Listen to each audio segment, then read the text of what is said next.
Good evening, listeners. You're tuned in to the Ghostly Broadcast, Global Paranormal Station. I'm your host, Timothy, coming at you from my farm, where I sow the seeds of the paranormal and reap, well, sometimes it's answers and sometimes just more questions.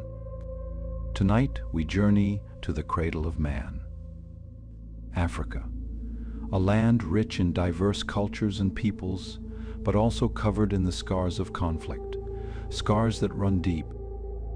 Our tales for the evening are from those who saw those old wounds open, and the long-dead past appeared to walk the beautiful continent once more.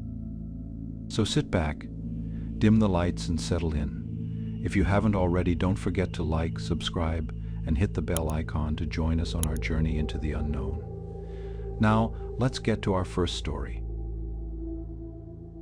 Our first story. Hello, Timothy. My name is Abir. I live in Sharm El-Sheikh, where me and my cousins work on our boat. We make money taking foreigners out into the Red Sea for them to scuba dive, and sometimes me or my cousins will partner with the divers if they have an odd number. Divers must always dive in pairs. Around a year ago, a strange Englishman approached us after we had docked for the day. He asked us if we knew where the wreck of the Thistlegorm was.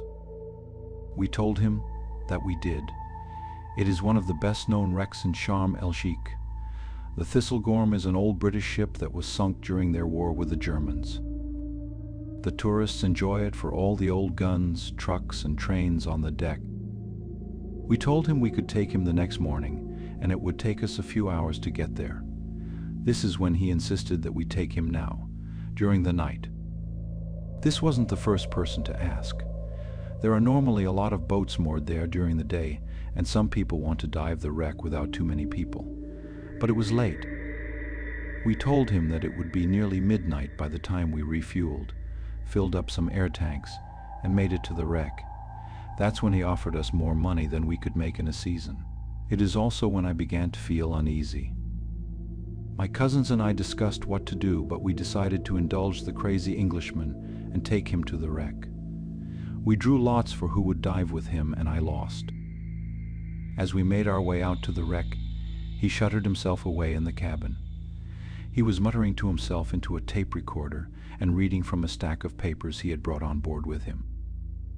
I didn't hear what he was saying over the noise of the engine, but he seemed to be excited. I had dived the wreck with groups a couple of times before, so when we arrived, I talked him through the dive as we were helped into our gear on the back deck. I told him that we would enter through the blast hole in the fourth cargo hold and swim through the third hold to the second and first. That was where the bulk of the treasure lies. "No," he ordered.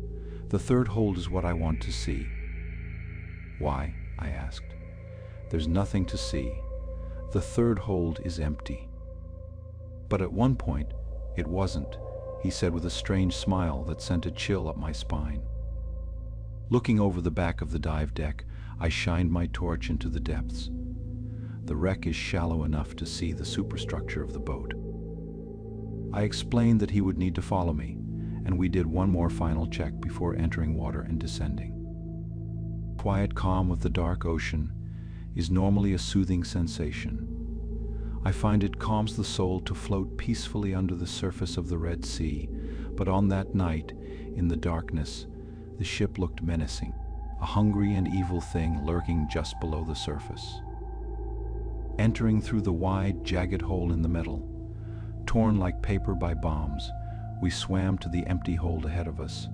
I turned to him and signaled that this was it. He turned from me and removed his dive knife and a small clear pot from his buoyancy device. Ignoring me, he swam close to the floor and walls of the large empty chamber, shining his light across every inch. We were down there for quite a while, and I started to become wary of our air and the time we would need to decompress before surfacing. I was about to signal to him that we needed to reach decompression depth soon, but he seemed to find what he was looking for. I watched him scrape away at the tarnished metal with his dive knife, and I let out a grunt from behind my regulator and swam towards him to stop. I didn't want to be responsible for another wealthy tourist looting the wreck. When I reached him, he was filling that small pot he had with a sample of his scrapings. But when I approached him, he turned to me in surprise. As he did, his hand slipped and he cut his thumb with his knife. I saw the horror in his eyes behind his goggles, and he spat his regulator at me in a scream.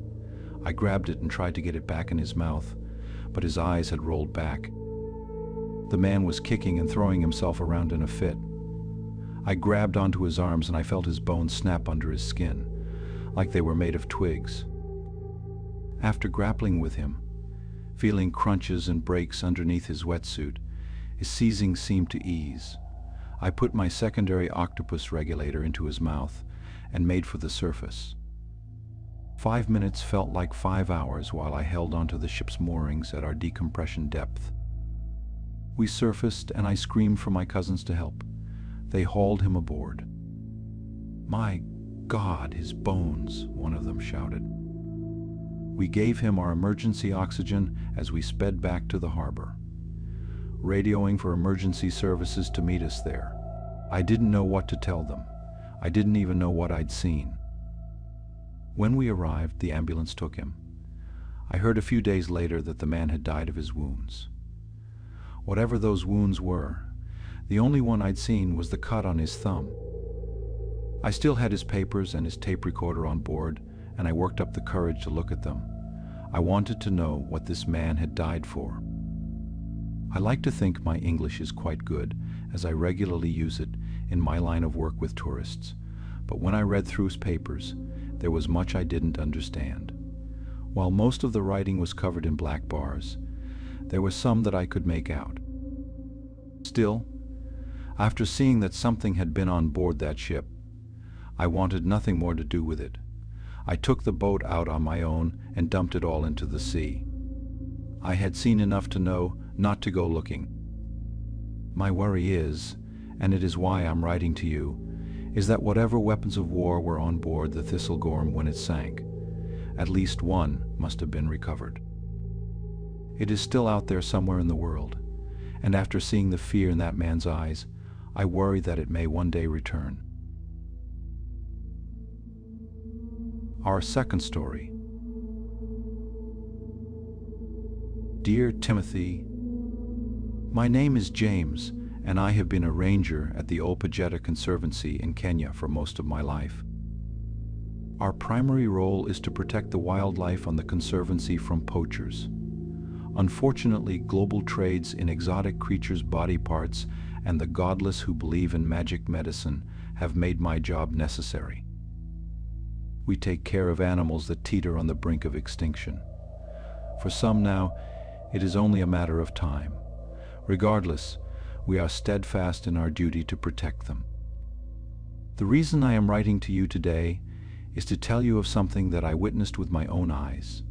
I'm a good Christian man, and what I saw, I believe, was a miracle, even though no one believed me at the time. In my younger days, I was patrolling in my Land Rover. Dusk was coming quickly, and I was going to return to the station, but I heard a gunshot ring out across the savannah. I called it in and drove hard in the direction that it came from. I topped a ridge, but they must have seen me before I saw them. I heard the crack and whip of a bullet as it shattered through the window of my Rover. I ducked down and I rolled into a ditch. Grabbing my rifle and scrambling out of the door, I fell to the floor and waited, listening for any more gunshots. There weren't any more coming my way, but I wasn't taking any chances. I crawled up the ridge to see if I could catch a glimpse. Lying on the ground, I observed them through my binoculars. There were 3 of them standing around the body of a dead white rhino a few hundred meters away. One of them had a rifle. The other 2 were crouching down, preparing to remove its horn. I cursed them. The white rhino is now only a few years from certain extinction, but at the time, there was still some hope that we might be able to preserve them. I readied my rifle and took aim at the armed one. I admit that I have never been a good shot with a rifle, but on that day, I was determined to make my shots count. The ground began to rumble beneath me. I felt them before I saw them. Then I heard the low groans and beat of many large feet on the ground. I dropped my rifle and looked through my binoculars again. The poachers were pointing at something. I turned my gaze to see what it was.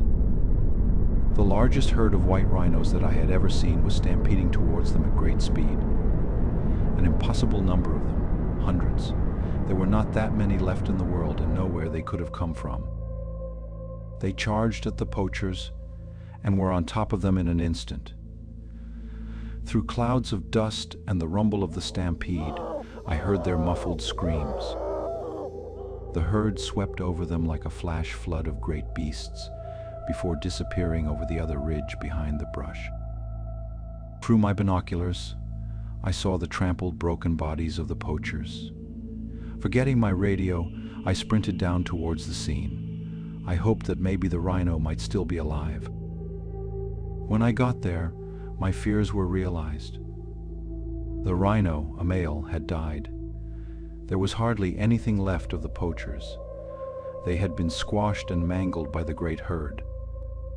But here is the thing, Timothy. When I looked all around, there was not a single footprint from any rhino besides the one they had killed.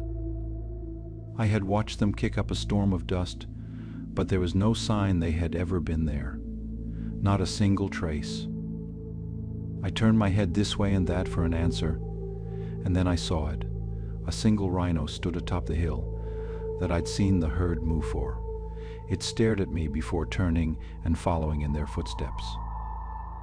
When my fellow rangers caught up to me, I tried to explain what had happened. None of them believed me, of course, and no one does to this day. They believed that the rhino had killed them before it expired from its wounds, but I know what I saw. I saw a miracle. I saw the ghosts of their species, still tied to this land and avenging their fallen. Although I have no sympathy for the poachers, I bear them no ill will. I pray for their souls, but just as God commanded Adam dominion over the animals of his kingdom, I will continue to protect them with my life until I am called home, to his kingdom. As a witness to his miracle, I believe I have done right by him with my life. Thank you for indulging me, Timothy. James. Our third story. Dear Timothy, I'm writing to you because I think I may have stumbled across, well, what some people call the Mandela Effect. Hell, I think I might actually be living it myself. About a month ago, my aunt passed away. We didn't mourn her too much.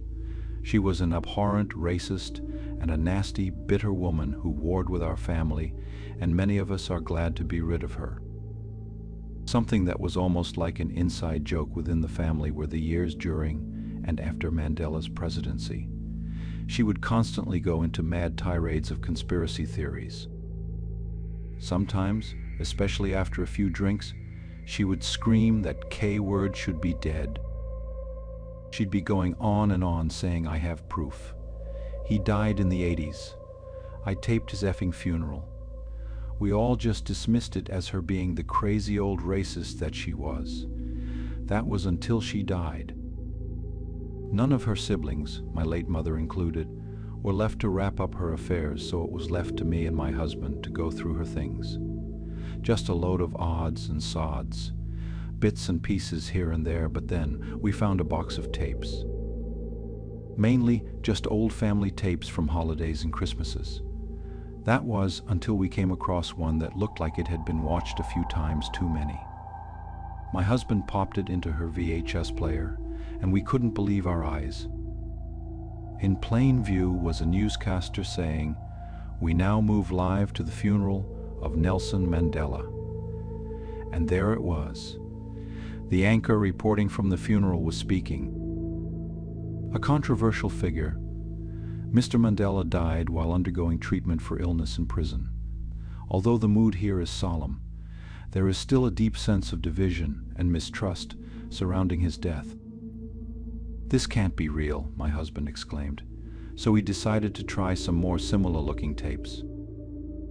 SABC, CNN, even the BBC. My aunt had recorded them all, covering the same event. My husband still insisted that it must be fake. "Look at it," I told him. "This is real. There's hundreds of people there." We boxed up the tapes and took them home, unsure about what exactly we should do with them. A few days later, our mind was made up for us. While we'd been out with some friends, we had a break-in. Some valuables here and there were taken, but the main thing was the box of tapes. All of them, including our old family ones, were gone. After all this, I wasn't sure what to make of anything anymore. You see, there is a detail that I need to share with you now. Before you go thinking I'm crazy, believe me, I think the same thing about myself right now, even as I write this. You see, my husband died of a heart attack around 5 years ago. The thing is, I remember him being with me when my aunt died. I remember watching the tapes with him. I remember going out and having drinks with our friends the night of the break. I even remember what we talked about. But I also remember him dying. I remember his funeral. I remember my aunt being there, the eulogies given, the priest's sermon, and the readings that I chose to be read. How can I remember two truths at the same time? How is it possible that two versions of events feel so real to me? Is this how my aunt felt? It must have driven her to madness sitting on the evidence that she seemed to watch over and over religiously, like a sacrament to the world she knew could have existed. Sometimes I still feel like my husband is with me. There are times I wake up early and make him a coffee. I don't even drink it, yet I still find myself buying more when I run out. I have done a bit of research into the so-called Mandela Effect, but it seems to be silly things about little brand names being misremembered by people. This is something scarier. I don't know what it is, but I'm finding myself going crazier and crazier over it. I hope, if anything, there are more people out there like me. Who knows more about these kinds of things that I do? Like yourself. Thank you for listening to A Mad Old Spinster. Yours sincerely, Mary. Our fourth story. Hello, Timothy. I'm Michael, and to be honest, I'm not sure what good will come of this. A friend introduced me to your station and said that it might be worth sharing my story with you. I want to start by saying that I don't believe in the supernatural, and I'm still not sure what I saw out there. Some years back, I was working with Doctors Without Borders. I'm not a doctor myself, but I work with local guides to find places where their resources could be best used. I was out in the brush in Sierra Leone, and we were looking for a village that was dealing with a cholera outbreak.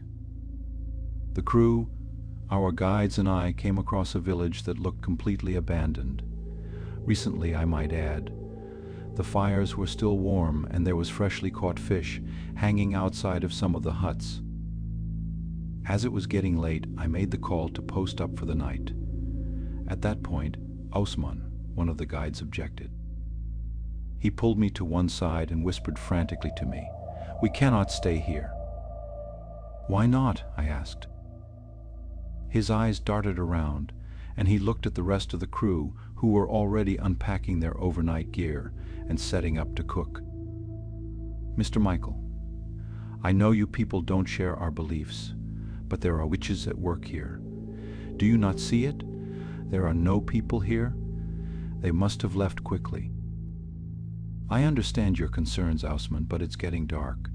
I don't want to risk driving through the bush in the dark. We've already lost a truck to a ditch, and that was in the daylight. I'm sorry, but the crews are tired and we need to rest." I told him. "Please. We cannot make camp," he insisted. "Okay, If it will make you more comfortable, we'll pitch our tents on the outskirts, I said. Osman wasn't pleased, but he relented to the compromise. The man was a good guide, and I respected him deeply for his commitment and personal knowledge. I trusted his instincts, and he'd always kept us right. I hoped that I didn't upset him too much, but in retrospect, I'm glad that I listened to him. The evening went by without an event, and we settled into our tents. That night, however, I don't know what exactly happened, but I know precisely what I heard. It was the pop, pop, pop of gunfire that woke me up. I sprang out of my sleeping bag and unzipped my tent. Osman was already up. We couldn't see the village from where we'd made camp. "What's happening?" one of the drivers asked me. "I don't know," I responded. I made my way towards the village to catch a glimpse. I could see the glow of fires. It was Osman who grabbed my arm and stopped me. Do not look at it," he insisted. I didn't question him. I could see in the glow of the fires the fear and horror in his look. I had never seen him frightened like this before. We huddled around our small camp, keeping quiet. The sounds we heard will live with me to this day.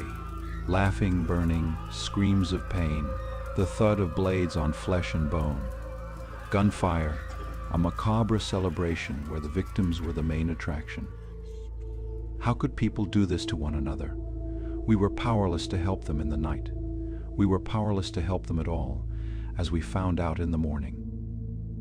None of us slept after that. When dawn finally broke, and the noises had subsided hours before, we made our way tentatively to the village. Expecting to see a scene of horror, we were surprised to see nothing. The village that we had seen not 12 hours prior was nowhere to be seen. There were no burnt-out huts, bodies, or blood anywhere. I walked the paths to see if I could see any signs of life, or signs that life had once been there. Nothing. "What was that, Usman?" I asked. For those who believe these things, this village was the victim of a witch. He replied solemnly. "How so?" "During the war, they would take the children, bewitch them and commit them to the ultimate sin. They would murder their own families in ritual celebration, tying themselves to their master and cursing the earth to be scarred forever. This is one of those scars," he explained. We packed up our things and we left quickly. Eventually, we did find the village we'd been looking for and carried on with our work. An uneasy omerta had fallen over all of us. The news spread when we reached our HQ, as no one could really keep quiet about what we heard. That was when a friend advised me on writing to you. I base my beliefs in what I can prove with my own senses, and this kind of thing is beyond me. Perhaps it is more within the realm of your expertise and that of your audience. For what it's worth, I hope those poor people are at peace now. Although the scars of this great land run deep and still bleed in those that lived through it, maybe one day, with time and healing, things can move forward. Yours, Michael. That concludes our haunting safari of the great continent of Africa, where the past and the present intermingle in its vast and varied landscapes. I hope you enjoyed this mind-opening dive into the unknown. Has your sanity been brought into question by similar events? Let us know in the comments. Don't forget to like and subscribe to join us on the farm. We shall journey together into the paranormal human experience from all over the world.